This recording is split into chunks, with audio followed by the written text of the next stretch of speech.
बिस्मिल्लाहिर्रहमानिर्रहीम। अस्सलामुअलैकुम। Welcome to my channel Izzy and Mimi. कैसे हैं आप सब लोग? आई होप कि आप सब लोग बिल्कुल ठीक ठाक होंगे।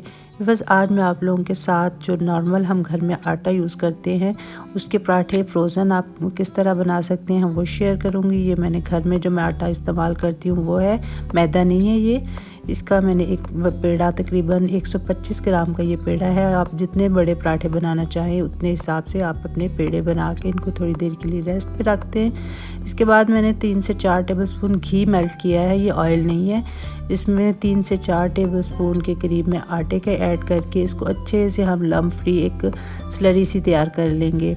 इसके बाद एक पेड़ा उठाएंगे, इसको हम अपने रोलिंग बोर्ड के ऊपर अच्छे तरीके से इस तरह हाथों से फैलाते हुए और फिर उसके बाद बेलन की मदद से बड़ा सा एक रोटी की शक्ल में इसको रोल कर लेंगे। और इसके बाद इसके ऊपर हम वो स्लरी अप्लाई करेंगे। इसको एक साइड से इस तरह फोल्ड करके उसके ऊपर भी स्लरी लगाएंगे, दूसरी साइड से रोटी को फोल्ड करके उसके ऊपर भी हम इस तरह स्लरी अप्लाई करके इस तरह से आप देखते जाएं कि जिस प्रोसेस से मैंने ये किया है आप इस तरह से स्लरी हर लेयर के ऊपर जो है वो ज़रूर अप्लाई कीजिएगा। इसके बाद इस तरह रोल करते हुए एक पेड़ा सा बना लें और इस तरह मैंने सारे पेड़े जो है इसी प्रोसेस के तहत तैयार कर लिए हैं। इसके बाद पेड़ों को 10 से 15 मिनट के लिए ज़रूर रेस्ट दीजिएगा, इससे लेस जो है वो अच्छी तरह से खुल के सामने आएंगी।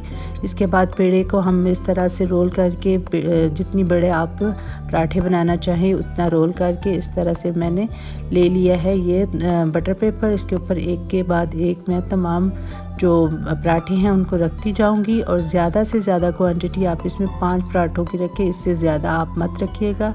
इसके बाद हम इसको फ्रीज़र में रख देंगे और जब आपने इसको फ्राई करना हो थोड़ी देर के लिए काउंटर टॉप पर रखें, ये नरम हो जाएंगे। इसके बाद आप इस तरह से इजीली आप इसको अलग कर सकेंगे।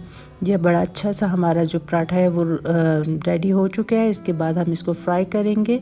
तवा गरम रखा है हमने मीडियम फ्लेम पे। हम इसको इस तरह से बटर या ऑयल जो भी आप लगाना चाहे वो उस तरह अप्लाई करके अच्छे से इसको प्रेस करते हुए इसको गोल्डन कलर आने तक फ्राई कर लें।